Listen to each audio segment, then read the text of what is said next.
shall never forget that warm April evening in 1940, when the first hint reached me that Cousin Willie had reappeared full-blown in the life of our little southern town of Fredericksville, Georgia.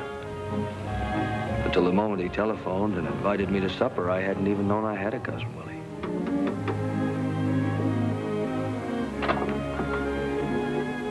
Is this Albert Marbury? Yes, sir. Are you Cousin Willie? I am. Come in, my boy, come in. It's good to see kinfolks again. I used to know you when you were no taller than a duffel bag. Emma, here's your cousin Albert. Good evening, Albert. Hello, Cousin Emma. I didn't know you were going to be here. Oh, yes. Nothing would do Will but that I must keep house for him. You know, we were just talking about you. I declare Will's as full of curiosity as an old cat and trying to catch up on everybody and everything. Let's see, Cousin Will, you're, Our mother's second cousin, Albert. Of course, I remember. Mom talked about you. You sent us a bolo knife from the Philippines one Christmas. I did? Sit down, Albert. Supper will be ready any time now. Well, thanks. You back in Fredericksville for good now, Cousin Will? Well, I don't know. I've only been here a week. Hardly time enough to decide whether this is a garrison or a bivouac area. But you're retired, aren't you? Yes, Uncle Sam has turned the old horse out to graze.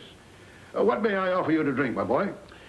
Well, if Cousin Emma doesn't mind. Oh, don't pay any attention to me. Orderly? I guess a little whiskey and branch water, anything else you say. Yes, sir? Well, 98. Good evening, Mr. Hal. I thought you were working down at the depot. Well, yes, sir, I will if the colonel mobilizing up here. Orderly, bring us 2 rum Tampicos. Yes, sir, going to get them. It's a nice place you have here. Comfortable quarters. But we were speaking of my retirement, Albert. I confess I've been looking forward to it merely as an assignment to a new post. A new command means a new point of view, new problems, new solutions. You must have a lot of old friends around here, Cousin Willie, enough at least for a good Saturday afternoon poker game. Yes, this post is not wholly without its social aspects. But first, Albert, tell me about Fredericksville. Well, there's nothing to tell. It's just like any one of 100 towns in Georgia. What's the population now? Oh, about 30,000. How many voted in the last election? 4,000 or 5,000, I'd say. You mean 25,000 took no part in the action? Well, you know how folks are around here. Politics and polite society just don't mix. They mixed when your grandfather was a boy. Perhaps Fredericksville is neglecting its history. Yes, sir. That road out in front was the very road over which the late General Sherman was expected to advance on Fredericksville in 1864. But General Sherman didn't come to Fredericksville, Will. True enough, Emma. Why didn't he? Didn't he think our town was as important as Atlanta? Lots of folks around here have never felt the same about Atlanta since he passed us by, had they, Cousin Emma? You aren't still expecting General Sherman, are you, Cousin Willie? Every populated center is always in danger, Albert. Call in your sentries and the enemy appears. A community's history is its family tree. Swell drink, Cousin Willie. Mess is ready, Miss Emma. All right. Just bring your drink along with you to the table, Albert. No use letting supper get cold just because Will's wound up like this. No, my boy, Fredericksville didn't spring up like a mushroom overnight out of the molded earth. It was wrested by steady hand and steady eye from the reluctant wilderness, wrested from a British king's tyranny, wrested from Sherman, wrested from the noxious mire of defeat and reparations. It is for us, the living, my boy, for you and me and every decent citizen in the community to see to it that Fredericksville does not forget that. Yes, sir. I'll try to keep it in mind.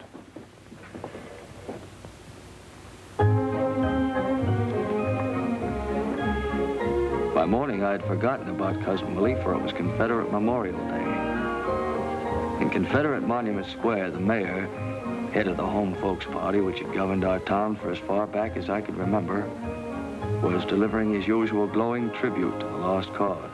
I yield to no man in everlasting pride in that gallant band of gray-clad heroes.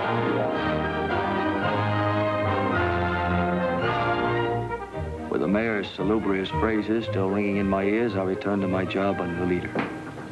Say, how about handing this to Dewey? Sure. Thanks.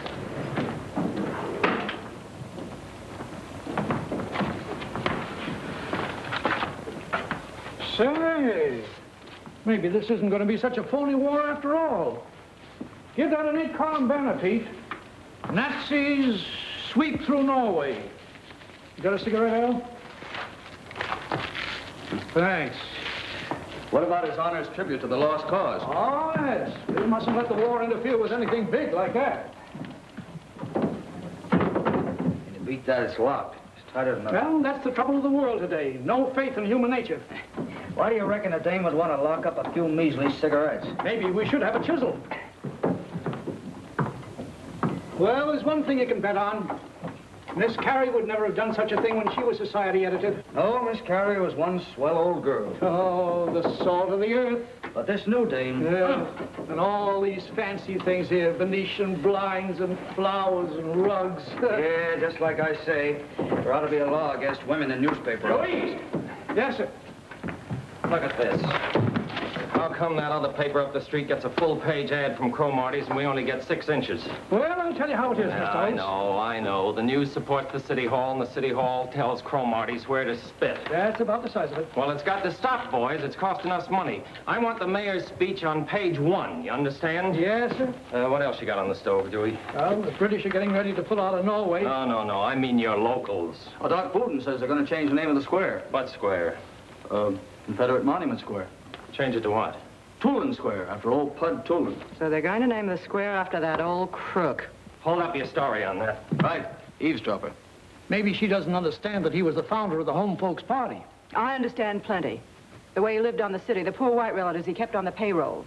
Isn't there anyone around here who'll stand up for what he thinks? My father was still editor of this paper. You know, Dewey, that was another nice thing about Miss Carey. You never caught her sticking her nose into men's business. Oh, Miss Carey was sure restful. A credit to pure Southern womanhood if ever I saw it.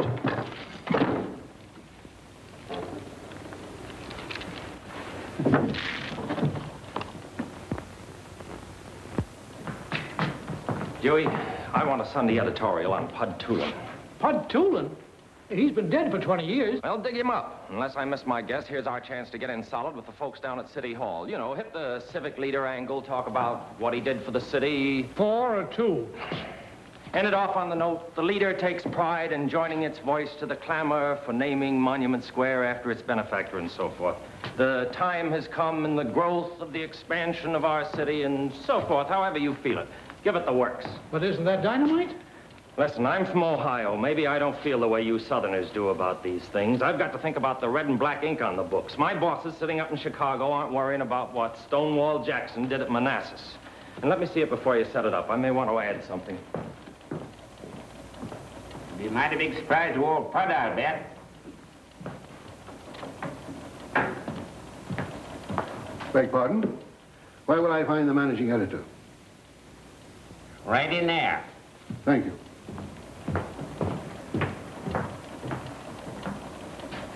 I'm Colonel Effingham, sir. W. Seaborn Effingham, Colonel, United States Army, retired. Good morning, Colonel. Take a chair. Thank you. You're visiting in Fredericksville, Colonel? Not at all. I was born in Fredericksville. My father and my grandfather and my great-grandfather were all born in Fredericksville. Joan Effingham, Fredericksville is home. I see. My people have always been soldiers. My grandfather fell at Chickamauga, his grandfather at Saratoga. When Beauregard fired on Fort Sumter, my own father, unfortunately, was only 9. That was a little young. I myself was wounded at San Juan Hill. I was at the siege of Panama. For 50 years, Mr. Editor, the forces of civilization had been held at bay on the isthmus, unable to join the waters of 2 great oceans. And do you know what blocked them? Gatling guns, mini balls, superior forces, guerrilla bands, mosquitoes. Well, perhaps one of my boys could fix up a little story for Sunday. Stegomyia fasciata. For half a century, the enemy, less than a quarter of an inch in stature, blocked the economic march of a nation of 100 million people. It was insupportable. Well, Colonel... We blockaded General Stegomyia, to wit the mosquito. We cut him off from reinforcements. We hammered his communications. So you're back in Fredericksville for good now, Colonel? We sprayed his concentrations with oil. We screened his wells. We put 5th columns of fish in the water to attack his ammunition dumps. But more of that another day. What I'm leading up to, Mr. Editor, is the possibility of a column of war commentary in your paper. War commentary? War commentary? I've read both the leader and the news, and though I realize the news has the larger circulation, your former editor, Mr. Sam Dozier, was an old and honored friend of mine. Well, we couldn't offer you enough, Colonel. We're only a small paper. We haven't got much money to pay. Blood, sir, I don't want pay. I'm offering my services free. Well, I'd like to think it over. How can I get in touch with you? My telephone is 514, sir. Good day, sir. Good day, Colonel. For the love of... Who is that guy? I'm proud to say I never saw him before in my life. Sometimes I wonder what I ever did to deserve things like this. What's the harm in trying it? Are you crazy? Oh, I know it wouldn't be as good as taking on another comic, but you're always looking for something to fill up that page, and he's a local guy. Column 2 or 3 times a week on the editorial page, Mike. But mosquitoes, his grandfather. I know, but this is a funny town, Earl. It's built around grandfathers and mosquitoes. You know, this war in Europe is picking up. Got a lot of people worried. We may be getting into it ourselves. Can't tell. In that case, a lot of the boys will be joining up. And after all, the old boy was a colonel in the United States Army. You don't get to be a colonel in peace times for nothing, you know. It might set well with a lot of folks to think we had a military expert right here in the paper. Yeah, that's... I think you ought to try it, Earl. What have you got to lose? Okay, I'll take a chance. Call it on the firing line.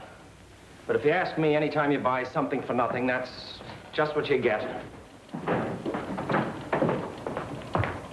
Did you ever hear of a guy named Will Seaborn Effingham? What's he done? He's going to run a column in our little paper. Column? I didn't know I could write. Anybody can write, Bub. As long as we're going to do it, let's do it right. Build up the old guy 2 or 3 days before you start. Get a few informal shots of the author at work and at play.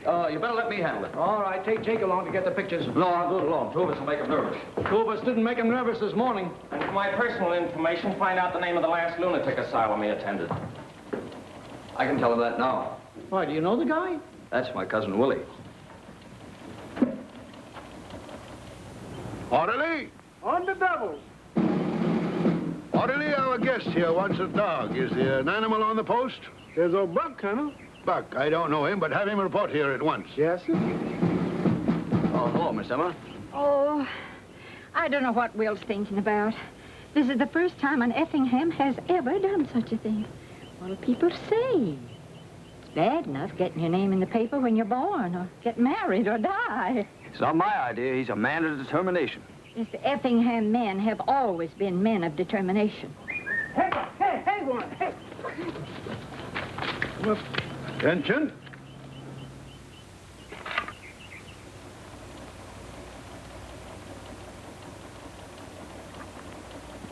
It's got reader confidence written all over it. What's his name? W. Seaborn Effingham. Colonel, United States Army, retired. The dog. Buck. His name's Rover. Our subscribers seem to open their arms to the pair. First thing we knew, our leading citizens were giving parties for them in the most stylish houses in town. Good evening, Miss Emma. Good evening, Mr. Well, Will. How's the old publicity hound? Good to see you, Clyde. Ellie, how are you? Man, they've certainly been giving you plenty of write-ups. Everybody in town must know Colonel Effingham and his faithful old dog Rover by now. How does it feel to be in the limelight, Will? Well, I'm used to being shot at. Anyhow, Will, we want you to know we're right behind you. Thanks, Clyde. Sorry I can't offer you anything but punch, but if you boys will step out into the kitchen... I've already sweetened it just a mite, Mr. Clark. Here's to you, Will. And to our good old Billy Goat days together. And to Will's new column. Oh, yes, Hey, column. here's your good health. I can't get over it. Old Will here, a colonel in the Army, been everywhere, seen everything, and we've just sat home and kind of mildewed. On the contrary, you gentlemen have made substantial successes in your chosen fields of endeavor. Jesse and you, Sterling, presidents of flourishing banks, and Clyde, head of the Southeastern Fertilizer. Oh, we managed to keep a roof over our head. Will Effingham. You don't remember me. Clara Breckenbridge. Clara Miggs now. You remember Charlie Miggs? He was a dance at school with us. He was always a lucky dog. I would have known you anywhere, Clara. Still the finest figure in Georgia.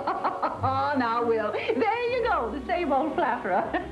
I declare, I don't know how you ever escaped marriage. Colonel Effingham, I'm Ella Sue Dozier. I believe you knew my father, Sam Dozier. Sam Dozier, one of the most courageous editors Georgia ever produced. I rank him with Henry Grady. I'm delighted to know his daughter. Thank you. You probably see a lot of this little girl now that you're fellow workers. Fellow workers? I felt some Dozier had to be on the leader. It's a pleasure to join forces with you any day, my dear. To the ladies, under whose sheltering wings lives the valor of Fredericksville.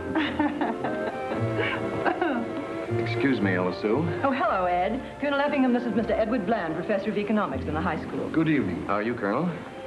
Isn't this our dance? Oh, I'm sorry, Ed, but I've been saving this one for Colonel Effingham. Will you dance with me, Colonel? It's an honor, my dear.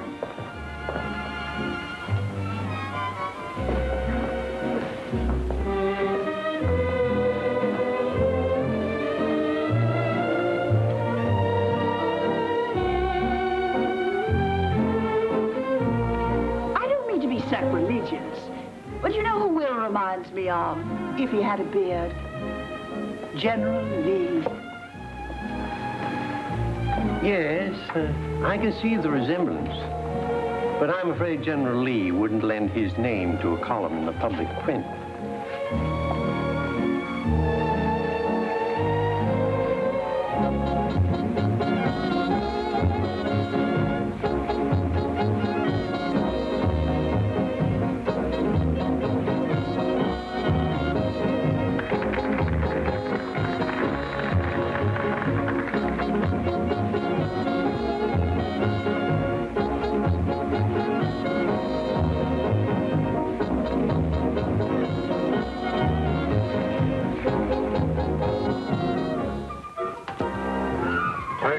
Turn ye from your evil ways. Amen. Brother, are you prepared? I am. Hallelujah. Hallelujah.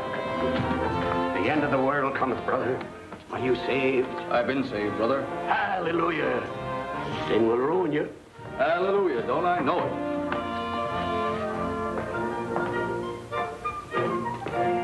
Good morning, Albert. How are you, my boy? Fine, Cousin Willie.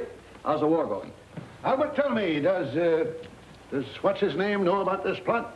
What plot, Colonel? The plot to name our Confederate Square after that carpetbagger.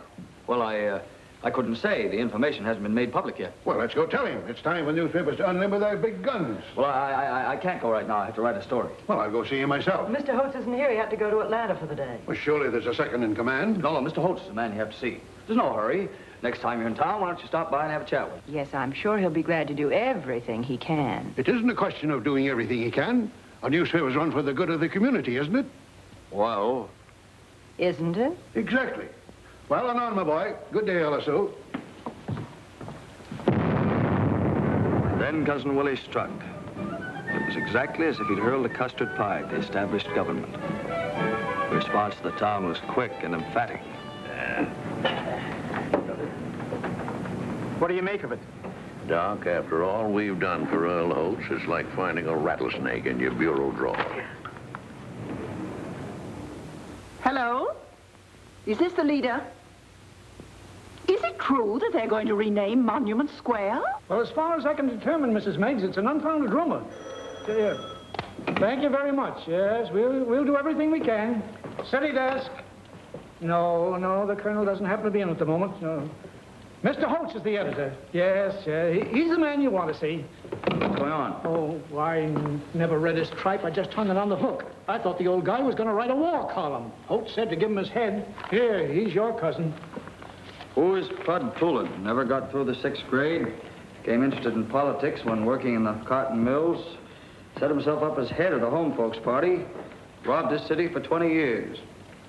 How does this compare with the contribution of our glorious Confederate dead? Steady desk. Isn't it horrible? Nobody complained about the city government for as long as I can remember. And just as peace and friendship and mutual understanding was taking place between them and us. Glad you liked it, ma'am. The United Daughters of the Confederacy congratulating us. Say, is this cousin of yours just a nut, or is he just a nut? Well, he doesn't understand. Trouble is, he's been in the Army for so long, he just doesn't understand the rest of the world. Give him a chance, he'll catch on. What are you and I going to use for money while he's catching on?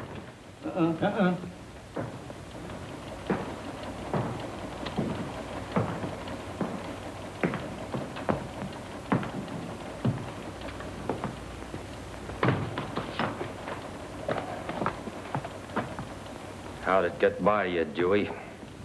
Where? City desk. It's for you, Mr. Holtz. Hello. Mr. Holtz, this is Mrs. Clyde Manager. I just want to tell you how terribly pleased I am, how terribly pleased all my friends are with the position Colonel Effingham has taken on your paper in regard to the renaming of Confederate Monument Square. Thank you. Goodbye.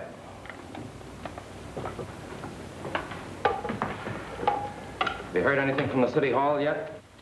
I wouldn't see it unless on the sport page. Seems to me, Mr. Holtz, that if this thing was signed by a special writer, it wouldn't necessarily represent the policy of the paper.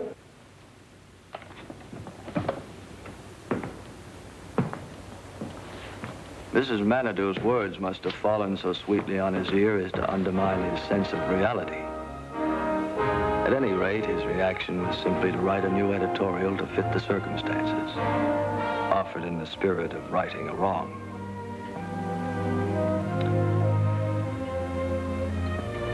I read it with satisfaction as I ordered my sausage and hominy in the Manhattan Cafe.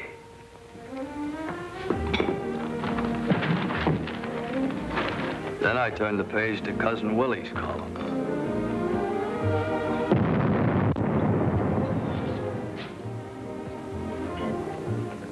What's the matter? Coffee too hot?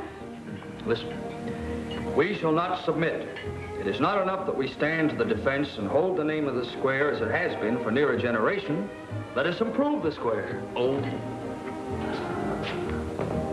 Picture, if you will, in a circle about that shaft of Georgia marble, 13 live oak trees. Wow. Ain't you feeling good, Al? Have you read what he's been up to now? Oh, I think that'll be nice. Nice shade. It's nice to see the leaves blown in the summertime. Look, every year or two, somebody brings up the question of the trees. Well, where'd we be without trees? You want this place to look like a country town? Well, anyhow, I'm not going to do it. No use bringing the whole thing up again and trying to embarrass everybody. Well, gee, I never heard of a tree embarrassing anybody. What's the matter, Al? Are the begging burned? Now, did you ever read this little piece called On the Firing Line? Yeah, sure, but we always read it. Sort of a nicer fella, huh? And look at the dog. My wife, she cut it from with a paper. What are you going to do about all those trees? Little something spent for beauty is a goodbye. Before I read what he says, I never know we had such interesting things in this town. You live in a place and you never know what happens way back. It makes you feel like somebody. You know, the old guy got something there.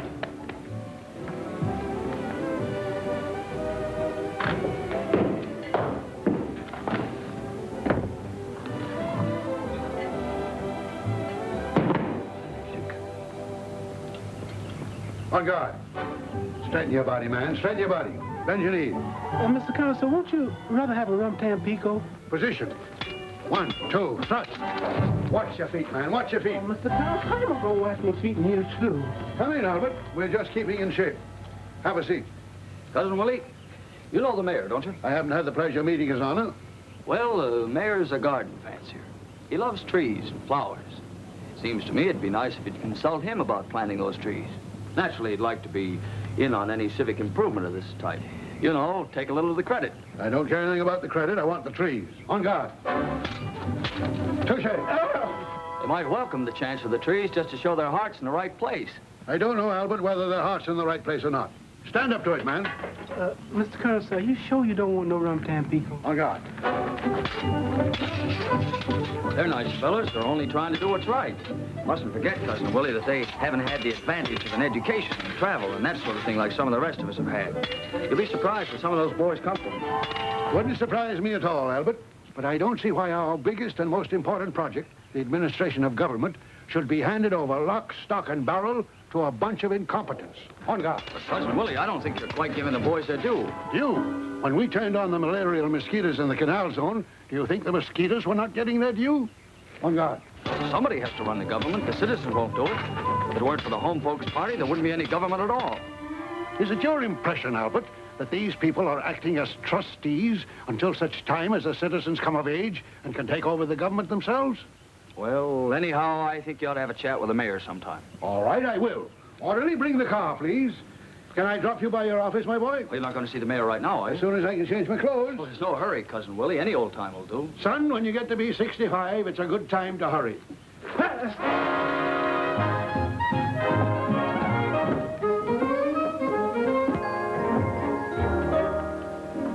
Well? Your name is familiar to me, Colonel, but I can't seem to put my finger just where I've run into it before.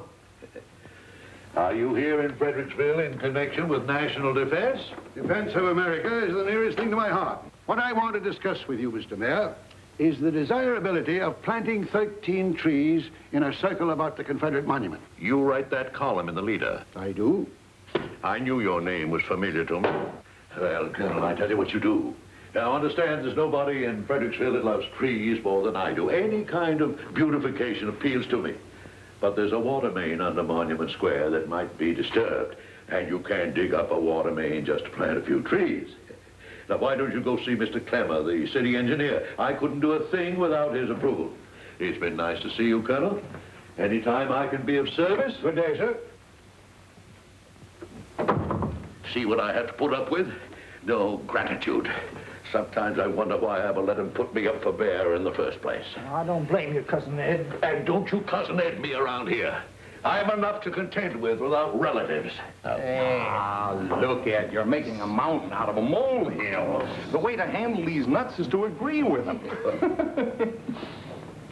Let him plant his trees.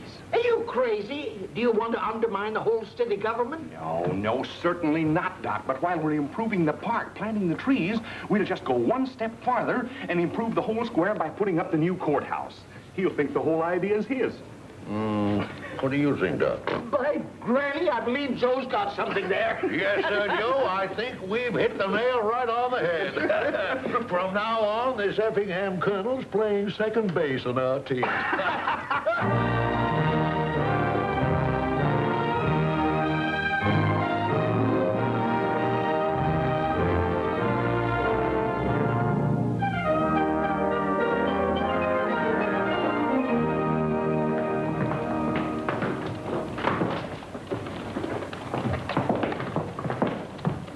So you're going to tear down the courthouse?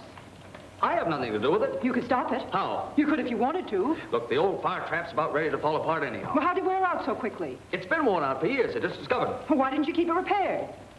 Look, why do you suppose I'd have anything to do with this? I just tell the facts. Oh, you tell some of them. Isn't it a fact that they've already signed a contract with Bill Silk, the mayor's brother-in-law, to build a new one? I don't know anything about that. Well, you ought to know. That's your job, isn't it? Say, what's the matter with you today, anyhow?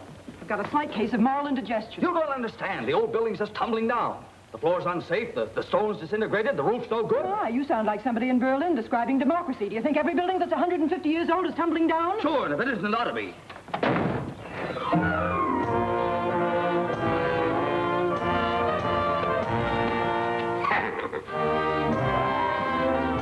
The end of the world coming, brother.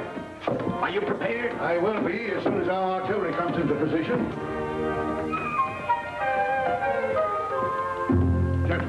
You'll have to excuse me, Colonel. London's just been blitzed. Just a moment, if you please. May I presume to ask, what is the attitude of this newspaper regarding the destruction of that fine old landmark, our courthouse? Oh, later, Colonel, later. Dewey, get this set up.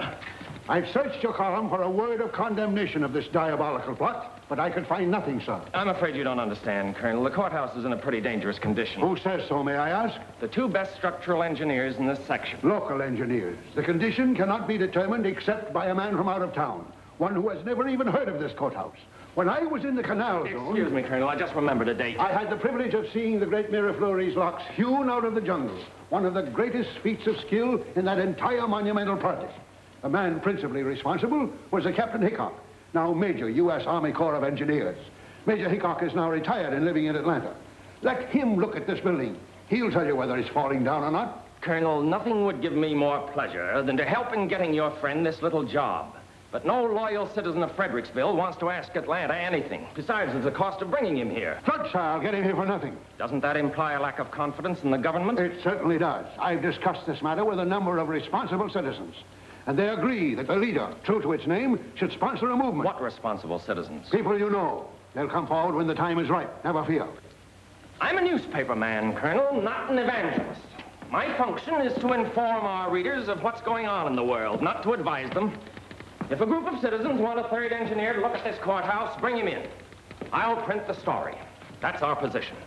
As you say, Mr. Editor.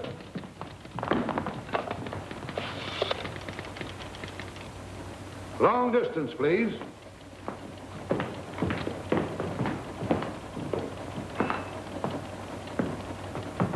You never get anything for nothing. I always did know that. You got me into this. Remember, I told you what would happen. All I said... And you, don't stand there with your mouth open. Do something. He's your cousin. I tell you, no private citizen has the right to go meddling in public affairs that don't concern him. Pulling us into it. Confound it, it's sedition.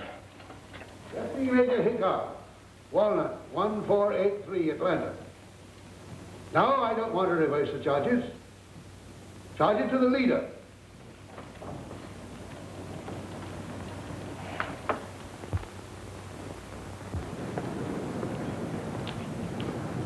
Naturally, we didn't carry any build-up on Major Hickok's coming to Fredericksville. But I was detailed to accompany him and the colonel on their tour of the building, just to make sure they didn't go into a huddle and fling us a fast one. Of course, if the major should happen to agree with the local contractors that a new building was needed, it was to be a page 1 story with a byline. I don't quite see how this old wreck rates a society column. I'm just here on my own. Curiosity? Interest. Trying to check up, Trying to make sure I won't draw any wrong conclusions. Possibly, or print them. How do I get up onto the roof? Right this way, gentlemen.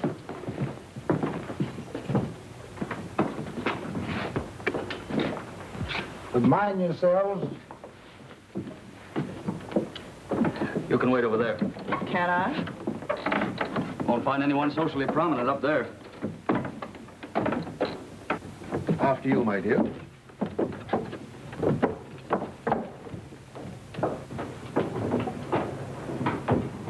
Fire up here? Way back, just after the war. War between the states? No, sir. That other war. Surface charm. I'd like to see the rope.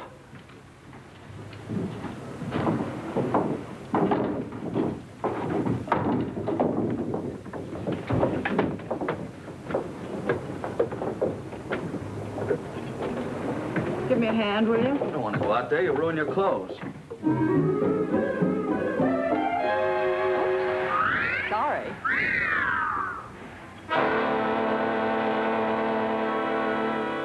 What's the matter with that Effingham colonel, anyhow? Bringing in that old has-been engineer from Atlanta. Is he a red or something? Wait, let's get down to grassroots. What does this guy own? 5 acres in the country and a $500 Ford. But what sort of business is he in? Maybe we ought to inspect his plumbing. He's retired. What does he live on, then? Yeah, he gets a pension from the United States government. He's still got a water bill, hasn't he? Reformers are mighty touchy about water bills. Gentlemen, the question before us is the new courthouse. Exactly. And if we don't watch out, he's going to get people to thinking we're trying to railroad this thing through. The people don't care. I don't know, Doc. You can never tell about that. Well, my idea is to get the jump on him. Call a public meeting. Discuss the whole thing right out in the open. Show him we're not trying to hide anything. But, Ed, you're my brother-in-law, and the contract for the courthouse has already been signed. Don't you worry, Bill. You'll build it. We only want to do what's right and proper. Besides, how many people came to the last public meeting? Yeah, must have been 15, counting you and me. It's a good idea, Chief. Let the public get it off his chest. The public hasn't got anything on its chest but a shirt. Right, Doc. Suppose you call Holtz around the leader. Let him have the story. We set the meeting for a week from tonight in the courthouse in the Superior Courtroom. Think that'll be big enough, Your Honor? Well, it's not up to us to get a crowd.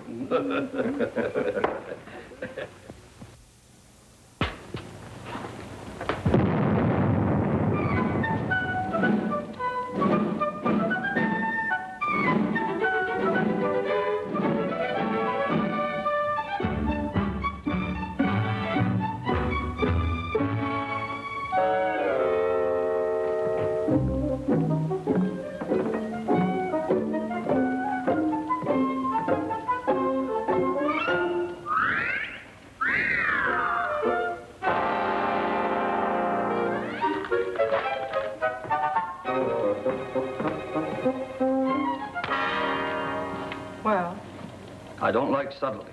Maybe you like petitions. Petitions? Would you like to sign one? I would not. What sort of petition?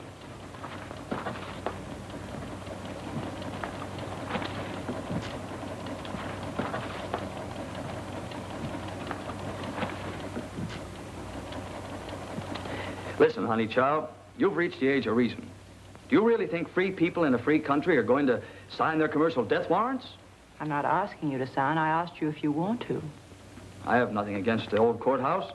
As a matter of fact, I have a personal attachment for it. Just think Cousin Willie's stirring up a lot of unnecessary trouble. He's stirring up a lot of trouble, all right. Sort of feel sorry for the old guy. He's like a rabbit, bouncing out of his nice briar patch and leaping lickety-split across the field under the muzzles of 12-gauge shotguns. More like a rabbit to sit cowering in his nest. Put it on the desk, will you?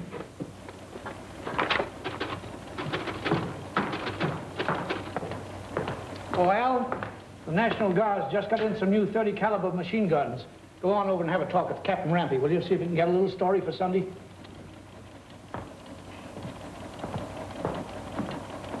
Well, it's water cooled.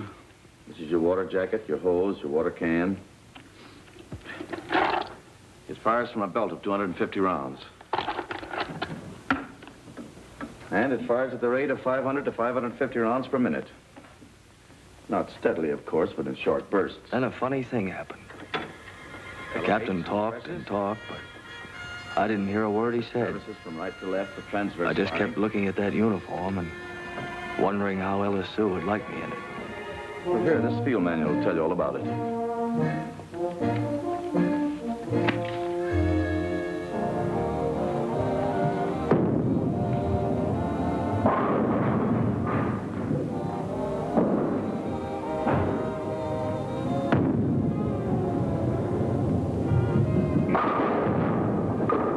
Not bad. Not at all. Well, Professor, how are you, Marbury? By the way, did I tell you... Tell me what? I've offered my services to the government. That's swell, Ed. You what? You are now addressing Private Marbury of the Georgia National Guards.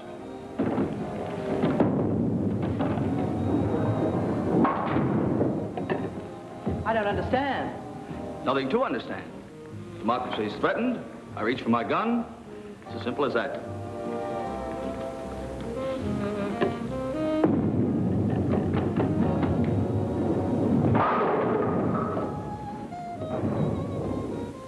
Funny that all of a sudden you should be so much more concerned about democracy in Europe than democracy in Fredericksville. My dear girl, what happens in Europe is directly connected with what happens in Fredericksville. We can't isolate our town and forget all about Europe.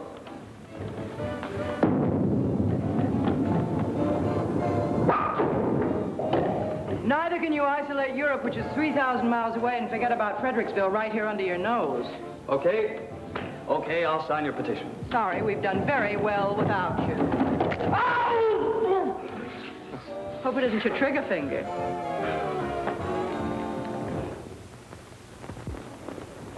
Thursday night was more fitting to moonlight and mint juleps than to public meetings. But to everyone's amazement, there was quite a turnout. We'll stay together, ladies. Mostly widows and old maid aunts. They know as much about running a town as a jackrabbit. Yeah, but they're the talky type.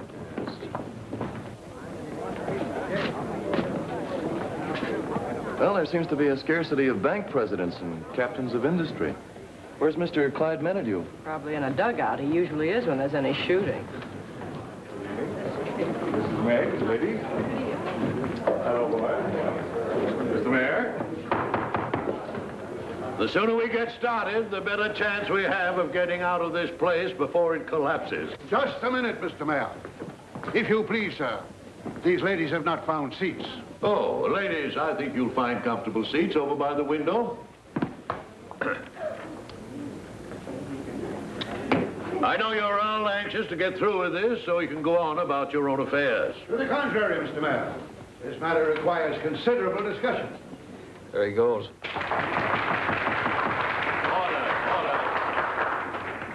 We've invited you here tonight, ladies and gentlemen, to express any opinion you may have as to the disposition of this old building.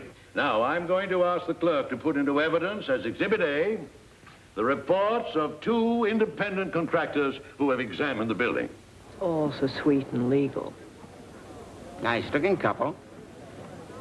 Lovely. From that report, ladies and gentlemen, you'll be able to see that it is not a question of what we would like to do with this grand old building. It's a question of what we can do. Mr. Mayor, before presenting a petition to repair this building, I'd like to have your permission to read a report on the state of this edifice. A report by Major Anthony T. Hickok, United States Army Corps of Engineers, retired.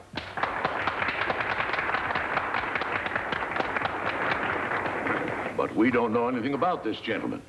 You've heard of the Miraflores locks, I presume, sir? Why, no, sir. I don't think I've ever heard of that particular brand. Have you heard of the Panama Canal?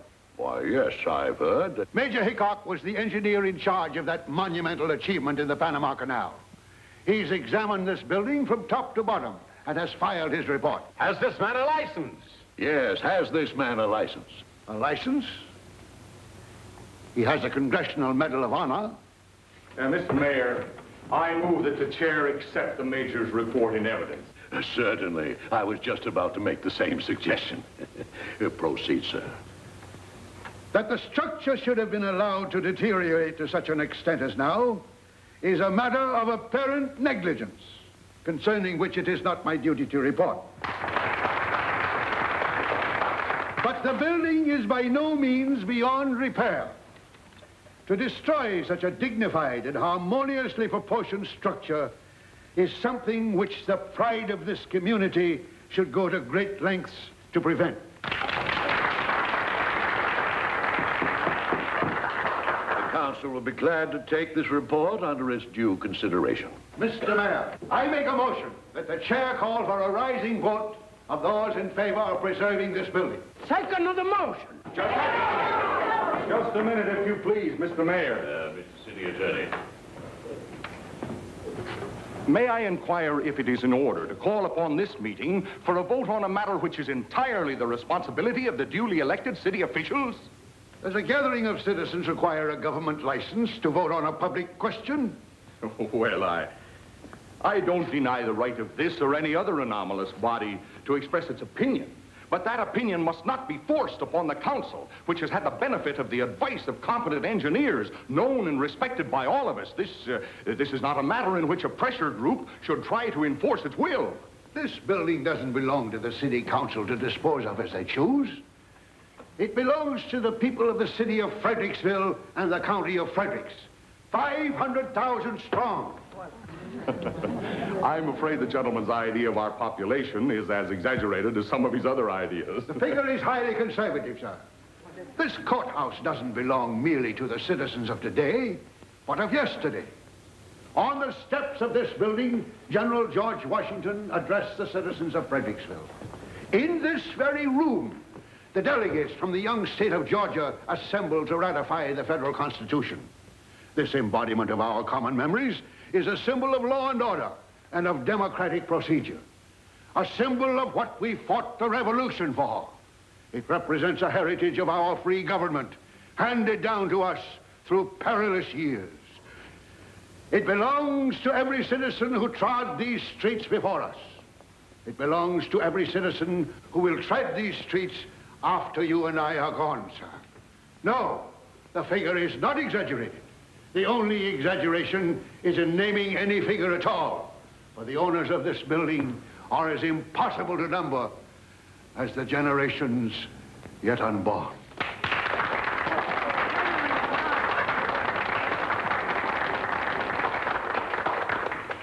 The old boy's quite an orator. But the contract's been signed. The council is, of course, interested in the opinions of the citizens. Whatever is done with this old building is going to cost money. The taxpayers' money. And it is our duty to see that that money is well spent. Now, in order to either rebuild or repair, we will need WPA help. If a grant can be secured from the WPA, it will take care of 1/3 of the cost.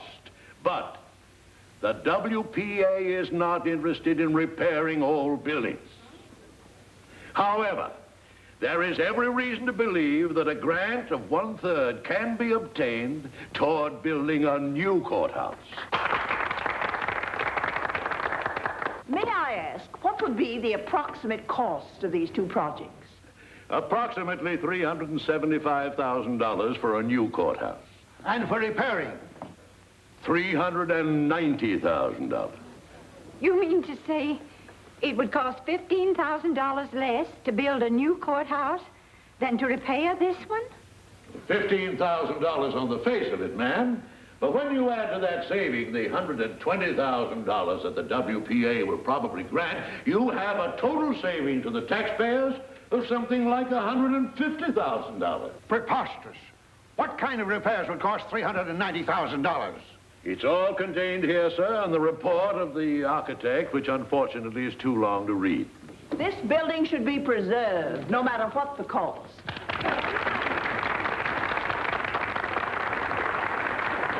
I question the figures submitted for the cost of repairing this building. Objection noted, sir. Furthermore, no matter how much is spent on a new building, you cannot buy for it the history and dignity of this one. Unfortunately, the city government cannot be conducted on mere dignity. We are entrusted with a duty of providing the county with safe and proper means for carrying on its business. Has the WPA already agreed to grant $120,000 for a new courthouse? Why, I move the meeting be adjourned. I second the motion. It is moved and seconded this meeting be adjourned. All those in favor say aye. Aye. Opposed? No. Motion carried. Meeting adjourned.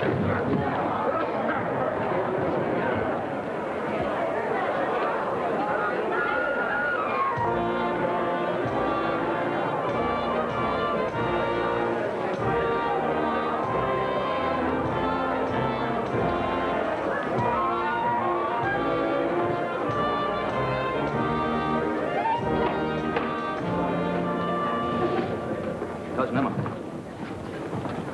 I hope this means he's going to lay off. He ought to know by now he can't do anything with these people. They have too much power.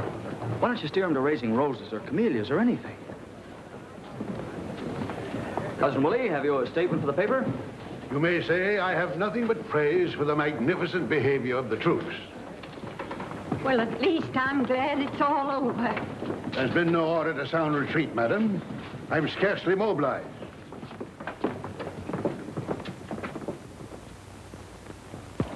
Write an editorial to go with it.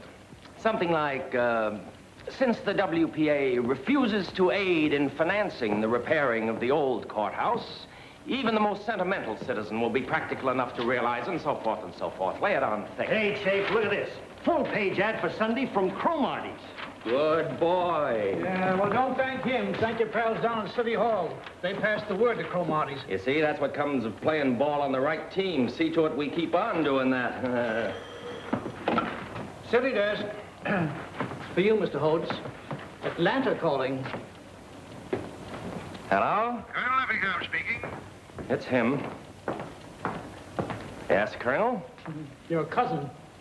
In other words, sir, the local authorities seem to be suffering from a considerable misapprehension. The WPA has, 1, not agreed to aid in the building of a new courthouse, and 2, has not refused to aid in the repairing of the present structure. In fact, the WPA has not even been approached in the matter.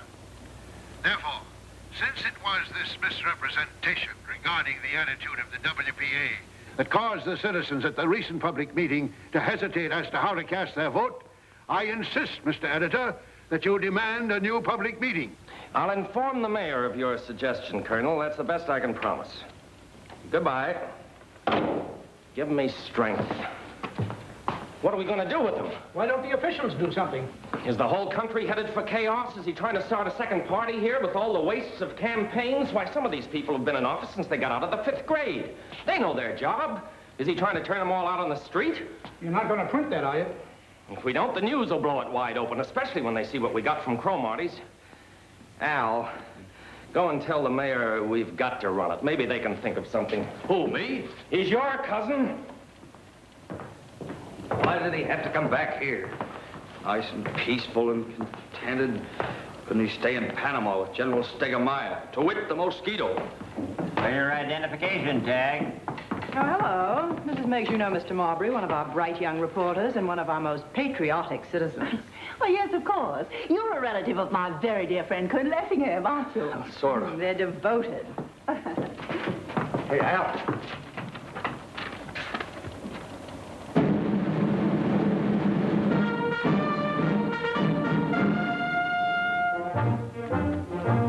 Congratulations. Thanks.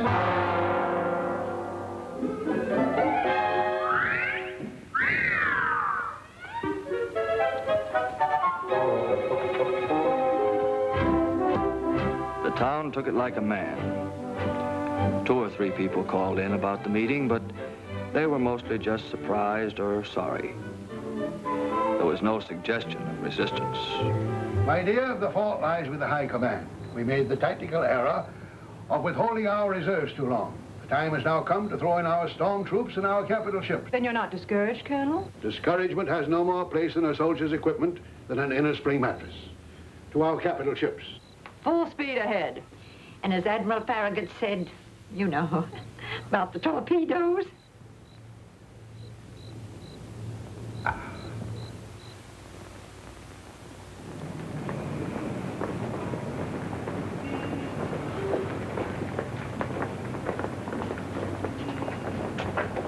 Top on the list of the colonel's reserves was his friend Sterling Tignor. Well, what do you want me to do, Will? I want you to help us save this fine old courthouse. It belongs to the people, and the people want it saved. Will, let me tell you something. I've been watching all this to do about the courthouse. It reminds me of somebody trying to open up a can of sardines with a pocket knife. You're going about this the wrong way. If you want to save that courthouse, you can do it. Are you suggesting bribery? These are practical men you're dealing with. They listen to reason. I'd be willing to make a personal contribution of any reasonable amount myself. What you suggest is unthinkable and indecent. All you need do is write a letter to the paper, as a private citizen, calling for another public meeting in the light of this new information from the WPA. Write a letter to the paper? Why, don't you know if I did that tomorrow morning, the whole municipal checking account would be closed out? Nonsense. It's you fellas who are impractical. What can they do with it? They can't walk around town with the money in their pockets. They'd take it right up the street to Jesse Bibb's bank. No, you reformers don't have a sense of reality, Will.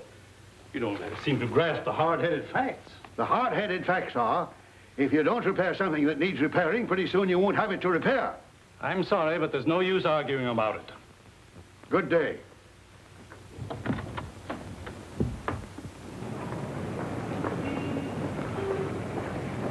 I'm sorry, Will, but you're making a mistake, a great mistake, to antagonize these people. Antagonize?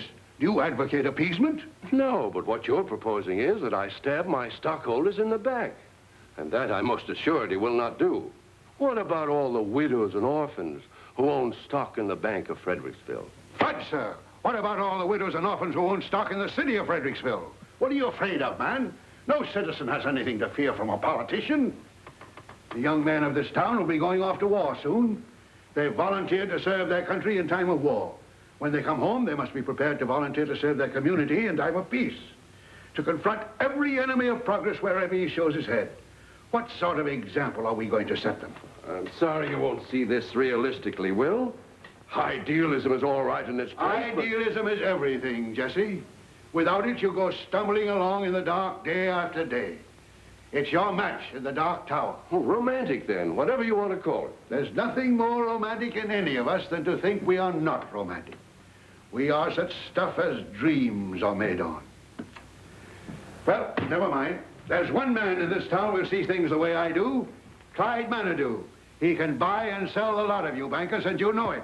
I let him call the tune. We'll see if you fellas dance. Yes, sir, I should have consulted Clyde Manadoo in the first place. He'll put a stop to this invasion.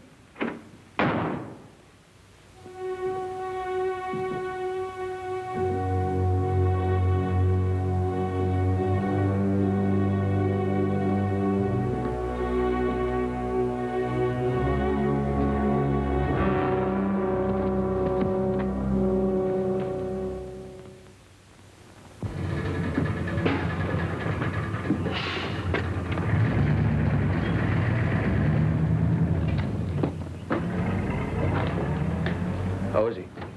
Mighty poorly, Mr. Al. Where's Miss Emma? She's inside. Oh, Albert, thank goodness you've come. Maybe you can do something with him. Any change, Cousin Emma? No, he just sits there staring out the window. Ever since his best friend, that Clyde Manadue, turned him down, the whole fight seems to have gone out of him. He just can't understand it. Clyde Manadue, of all people. Been able to make him take his medicine?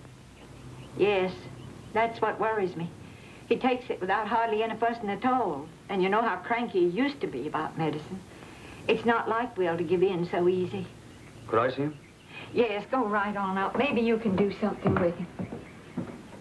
Oh, stop playing that thing about he can't hear himself think around here. I ain't playing none, Miss Emma. I ain't touched it since the Colonel... Well, then play it. Stop acting like there was a funeral in the house.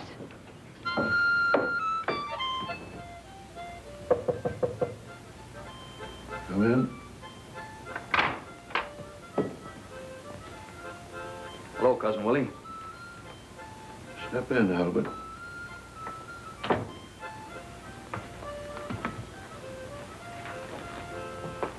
I just thought I'd stop by for a minute before we leave. Leave? Yes, sir. Company's pulling out at 9:30. Forgive me, my boy. I'd clean forgotten it. I'll be there. Oh, no, Cousin Willie, you mustn't do that. You better stay here and take care of yourself. Albert, I made the unpardonable error of overestimating the quality of my reserves. Oh, you mean Manadue in that crowd? Well, that's not as bad as it looks, Cousin Willie. No, Albert. There's only one phase of this whole campaign I can look back on with satisfaction. When I first saw you again, I must say you seemed as indifferent to the fate of Fredericksville as all the rest. But after you began to consider the life story of Fredericksville and realized the toil and blood and sorrow that Fredericksville had grown from, your indifference began to leave you, and you enlisted in the National Guard. Sure, Colonel, but... Now that we've come to a time of new growth when toil and blood and sorrow are again called for, I'm proud, Albert. Proud that you stepped forward among the first. The same is true of your comrades in arms. I didn't do anything, Cousin Willie. They just drafted me anyway.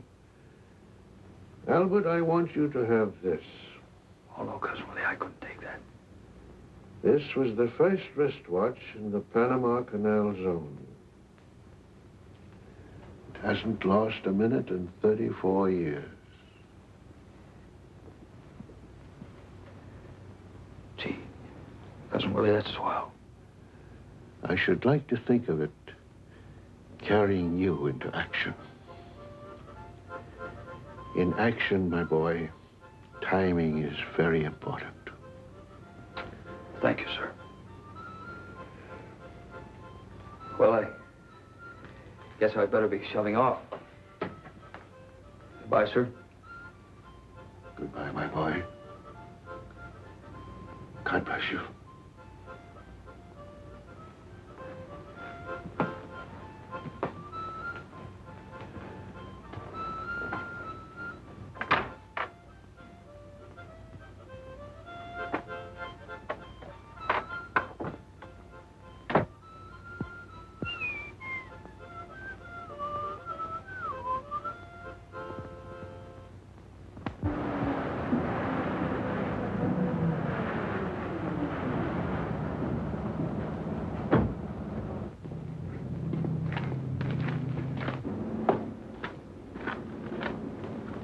Hello, Dr. Evans. Oh, good afternoon, Albert.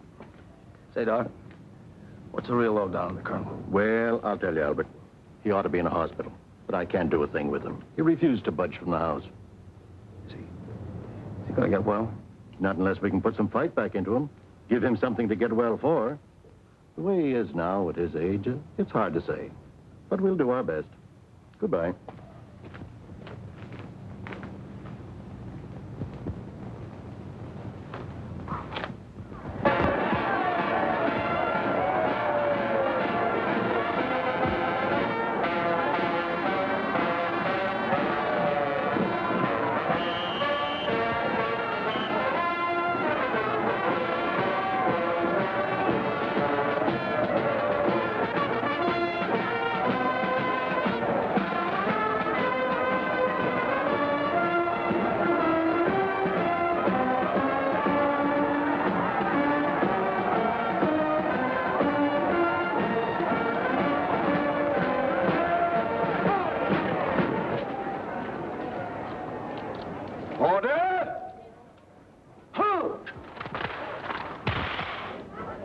Wait!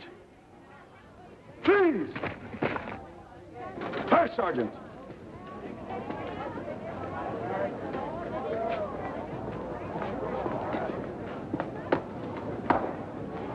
Dismiss the company. Yes, sir. Inspection, hunt! Forward, hunt! Dismissed.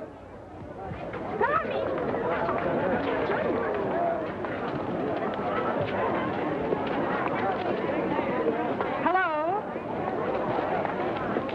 So you've come to cover the story, have you? Well, you don't think I came to see you, do you? Ella Sue. You want something to eat, soldier?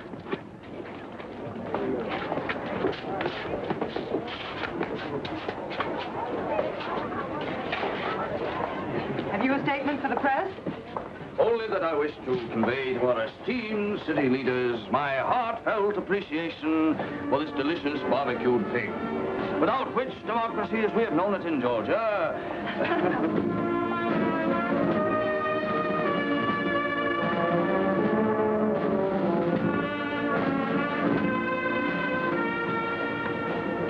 You know, I think you ought to hang a service star on the door of the society department. Why? You got me into this. Me? Thought you'd like the uniform. Oh, Albert, this is so sudden. Remember that day at the courthouse, up in the catwalk, when wind blew your skirts up? Now, Albert, how sweet of you to notice. I guess that was a turning point in my life. Oh, I'd seen your legs before, but they never impressed me as being anything unusual. Just run of the mill. Suddenly, I realized there was something about them that didn't seem to fit in with that fresh little dame in the office who hid her cigarettes. I mean, there was something sort of special and personal. I didn't even suspect you knew I had legs. Just began to bother me, that's all. You mean there's something profane in your feelings towards me? Definitely. Oh, Albert, you are nice. After that, I never felt the same towards you, towards anything for that matter. That I thought maybe you'd like the uniform. Why didn't you tell me? I reckon I couldn't figure out how to say it without getting serious. Seriousness won't hit you. Listen, honey child, I'm a Southerner. Seriousness is one thing I'm scared to death of.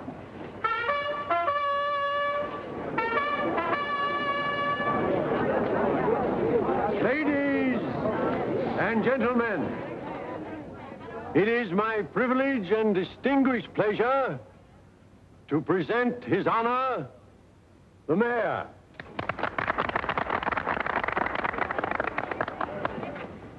This is a red-letter day in the glorious history of Fredericksville, when the sons of Georgia once more answer the call of duty.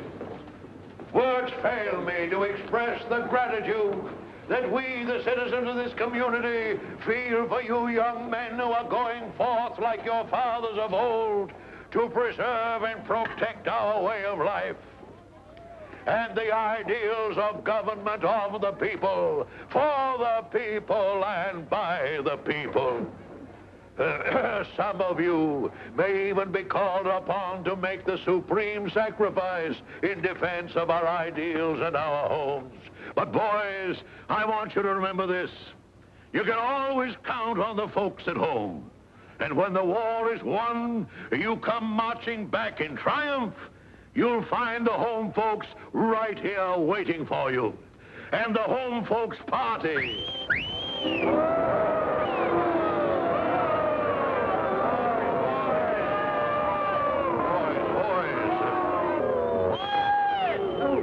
Quiet! I want to make a speech. I've listened to all the bunk I want to. We guys are going out to do a job that's got to be done. Maybe we won't get back in time for the next election. But when we do get back, we want to make sure that we're going to have something to say about what's going on around here. Too many of us have sat back like scared rabbits. We're scared to talk, scared to vote, scared to even look at things the way they are. But maybe by the time we get this job done, we won't scare so easy. Maybe more people heard Colonel Effingham than you thought. When an honest man speaks out, you'd be surprised how many people hear him. Maybe they're tired of political tricks and grabs and runarounds and shenanigans. Maybe they want their town run and not run down. And about this courthouse, leave it right where it is. See to it that it's fixed up by the time we get back. If it's not fixed up, we're going to want to know why. And leave Monument Square alone, too. We had enough of pud tooling while he was here in person. Am I right, fellas?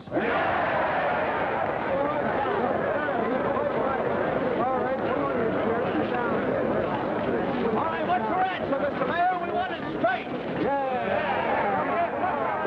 Boys. And we want it right here in front of the whole town, so there'll be no stalling. Well, Come on!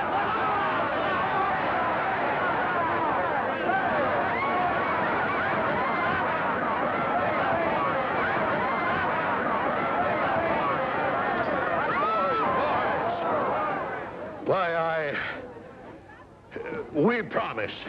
You know we wouldn't do anything to harm that grand old building. That's all we wanted to know. So long, everybody. Forward! Goodbye, Ellison. Darling.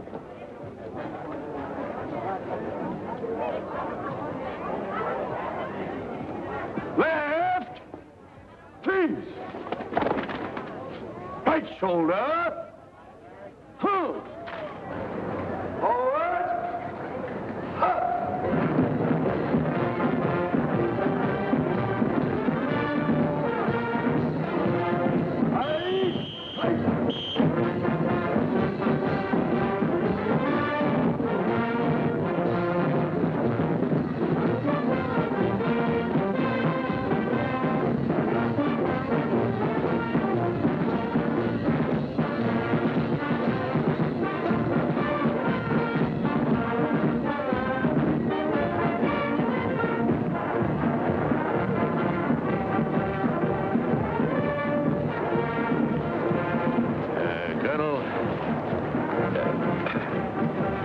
I'm sorry, Will.